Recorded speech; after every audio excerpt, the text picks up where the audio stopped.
మా నానమ్మ ఇండిపెండెంట్ ఉమెన్కి ఇప్పుడు వీళ్ళందరూ ఇండిపెండెన్సీ అంటే మాకు స్వేచ్ఛ మీకు స్వతంత్రం అంటున్నారు, కానీ మా నాన్నమ్మ ఆ రోజుల్లోనే ఇండిపెండెంట్ ఉమెన్కి ఆమె బాగా ప్రతీక అన్నట్టు. మా నాన్నమ్మకి మా నాన్న వాళ్ళు మొత్తం 5 కొడుకులు సార్. అంటే అందరు 5. 10 ఏళ్లలోపు పిల్లలు 5 పెట్టుకొని భర్త చనిపోతే బతికి వాళ్ళందరినీ ప్రయోజకులను చేసి లోకాన్ని ఎదిరించి గంట పోరాడి వాళ్ళందరినీ ఒక చేసి 90 ఏళ్ళ వయసులో చనిపోయింది మా నాన్నమ్మ. ఆమె చూడని పోరాటం లేదు. ఈ రజాకార్ల గురించి కళ్ళకు కట్టినట్టుగా చెప్పారు. అసలు నా పాటలో నాకు బాగా గుర్తింపు వచ్చి నేను ముందుకు పోవడానికి బాగా తోడ్పడ్డ బొంబాట అనే పాట ఉంది కదా, ఆ బొంబాట అనే పదం కూడా మా నాన్నమ్మ దగ్గరే విన్నాను నేను. ఓకే.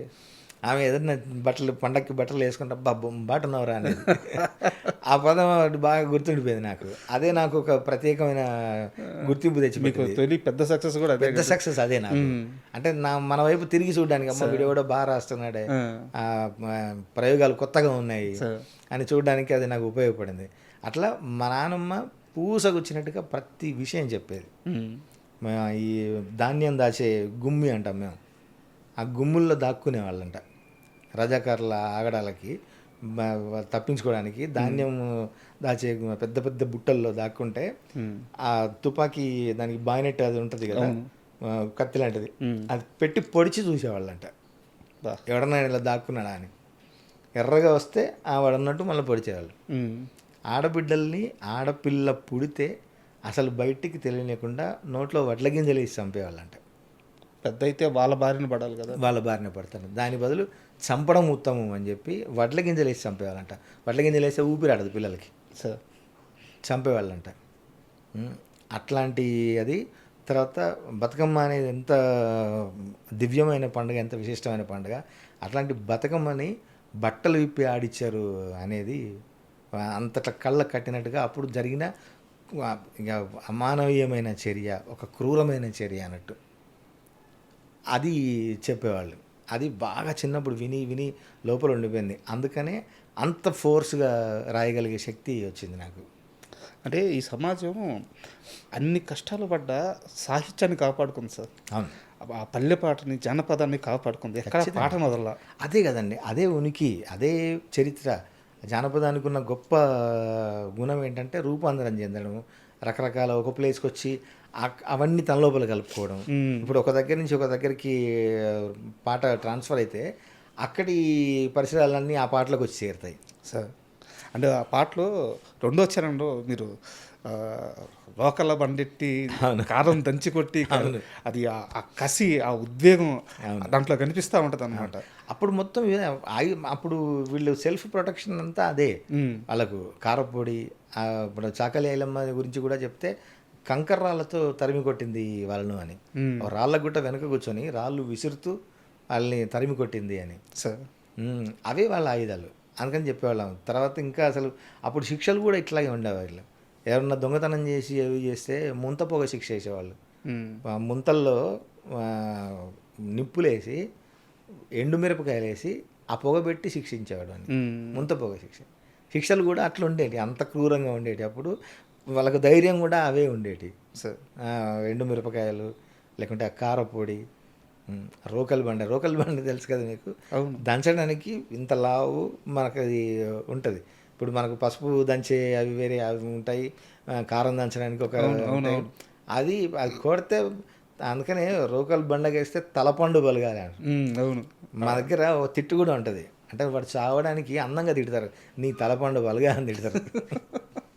అంటే మన అది చెప్తే అందులో ఎంత అర్థం ఉందంటే, మనం చనిపోయిన తర్వాత లాస్ట్లో కపాల మోక్షం, అవును అది అన్నట్టు ఆ తిట్టు, నీకు కపాల మోక్షం అవ్వా అనేది తిట్టు. తిట్టులో కూడా పాజిటివిటీ. తిట్టులో కూడా నీ తలపండు బలగా అంటారు. మా దగ్గర తిట్లు కూడా చాలా అందంగా ఉంటాయి, నీ దవడల దగ్గర పడా అంటారు. సార్ ఎలాగో ఈ తెలంగాణకు సంబంధించిన సబ్జెక్ట్ మాట్లాడుకుంటున్నాం కాబట్టి నా దగ్గర ఒక చిన్న ప్రశ్న ఉంది. చిన్నది కాదు, చాలా పెద్దదే. మీరు తెలంగాణ ఉద్యమం సమయంలో మీ కాంట్రిబ్యూషన్ కూడా చాలా ఉంది. అయితే ఒకానొక సమయంలో ఇక పూర్తిగా ఉద్యమంలోకి వెళ్ళిపోయి రాజకీయ నేపథ్యంలోకి వెళ్ళిపోదామా, తెలుగు సినిమా పాటతో ప్రయాణం అయిపోదామా, ఈ సంధికాలంలో ఏది తెలియక తోచక మీతో పాటు ఉన్న రచయితలు చాలామంది అటువైపు వెళ్ళిపోయారు. మీరు ఆగి అక్కడ కాంట్రిబ్యూషన్ కొంత ఇస్తే ఆ సినిమా పాట వైపు వచ్చారు. సో ఆ సమయంలో మీ ఆలోచన విధానం ఎలా ఉండింది? ఇటువైపే రావడానికి కారణం ఏంటి? అప్పుడు చాలా క్లారిటీతో ఉన్నా నేను. సినిమా నా అంతిమ ప్రయాణం, నేను పోవాలంటే సినిమాతోనే, సినిమా రంగమే నాకు అనేది ఫస్ట్ నుంచి గట్టిగా ఉన్నది నా లోపల. బికాజ్ ఆఫ్ మనం ముందు చెప్పినట్టుగా మా నాన్నగారి ఒక కళ నెరవేర్చాలి, అదే నా పని, దానికోసమే నేను ఉన్నాను, అదే నా ఆశయం అనుకుని ఉన్నాను. కాబట్టి సినిమా రంగంలో తాడో పేడో తేల్చుకోవాలి, చావో రేవో ఇక్కడే మనకు అనుకొని గట్టిగా నిల్చున్నాము. ఉద్యమంలో కూడా చాలా వేదికలెక్కి చేయడం జరిగింది, తెలంగాణ గురించి పాడడం జరిగింది బహిరంగంగా. అంటే అప్పుడు ఇంకా ఉధృతంగా ఉద్యమంలో ఒక ఉద్యమకారుడిగా ఉద్యమించేది లేదు నేను. కానీ తెలిసిన నాయకులు, ఓన్లీ నాయకుల చాటుగా, అంటే చాటుగా ఇన్ ద సెన్స్ వాళ్ళ వరకే ప్రోగ్రాములు ఒక లిమిటెడ్ ఏరియాస్లో చేయడం, అంటే అగ్రెసివ్గా కాకుండా నా వంతుగా రచయితగా గాయకులకు పాటలు ఇవ్వడం, వాళ్ళతో షేర్ చేసుకోవడం. ఇట్లా ఇంకా మీకు కరెక్ట్గా చెప్పాలంటే రసమై బాలకృష్ణ నాకు మంచి మిత్రుడు. అదే నిష్ఠరదా అది రసమై బాలకృష్ణ అన్న నేను ఒక 7 years కలిసి జానపద ప్రయాణం చేశాం మేము. జానపద కళారంగంలో 7 సంవత్సరాలు మా ఇద్దరం బాగా ఒకే మంచం ఒకే కంచంలాగా బతికాం మేము సార్. తర్వాత తన అంతిమ ప్రయాణం రాజకీయం, నేను నా గోలు సినిమా రంగం. అట్లా ఇప్పటికీ మా ఫ్రెండ్షిప్ ఉంది. నేను సినిమా రంగంలో ఇటు వచ్చాను, తర్వాత అందరి నాయకులతో సత్సంబంధాలని, రాజకీయంగా ఇంట్రెస్ట్ ఉంది. అంటే ఇంట్రెస్ట్ ఇన్ ద సెన్స్ తెలుసుకోవడం ఇష్టం, జరుగుతున్న పరిణామాలు గమనించడం ఇష్టం. ఎందుకంటే నేను చదివిన ఒక MA పొలిటికల్ సైన్స్ నేను చదివాను. అట్లా నాకు ఇది కూడా ఉంది, అందరితో మంచి సత్సంబంధాలు కూడా ఉన్నాయి. బట్ ఆ టైంలో తెలంగాణ వాడిగా నా బాధ్యత నేను నెరవేరుస్తూ, నా వంతుగా పాటలు రాస్తూ, నా వంతు క్యాసెట్లు చేసుకుంటూ, మేము క్యాసెట్ల పరంగా ఎక్కువ మా కాంట్రిబ్యూషన్ ఎక్కువ ఇచ్చాము. కేసీఆర్ అంత స్థాయి ఉన్న వ్యక్తి వారే తెలంగాణ ఉద్యమాన్ని మనుషులను నడిపితే మనుషుల్ని పాట నడిపింది అని చెప్పారు. అవునండి, అవును. సో మీలాంటి రచయితలు, కళాకారులు ఎంతమంది పాటతో కొన్ని కోట్ల మందిని ఉద్వేగ స్థితికి తీసుకెళ్తే కానీ ఇది సాధ్యం కాల. ఆ రోజు నేను ఎంత ప్రభావం చూపానో లేదో నాకు తెలియదు ఉద్యమంలో నేను, కానీ సార్ ఈరోజు ఆ ఉద్యమ క్షణాలని, ఆ ఉద్యమం జరిగిన తీరుని, ఆ ఉద్యమ ఉధృతిని ఈ జనరేషన్కి గుర్తొచ్చేలాగా ఆయా షేర్ లాంటి ఒక పాట ఇచ్చాను. అది నాకు ఒక విధమైన సాటిస్ఫాక్షన్, అంటే ఆ సంతృప్తి అసలు అద్భుతమైన. ఒక రాష్ట్రమే, అంటే పక్క రాష్ట్రాలు కూడా ఓన్ చేసుకున్నాయి. ఈవెన్ ఇప్పుడు ముంబైలో, బెంగళూరులో, చెన్నైలో, కేరళలో మన తెలుగు పాటే మోగుతుంది సార్.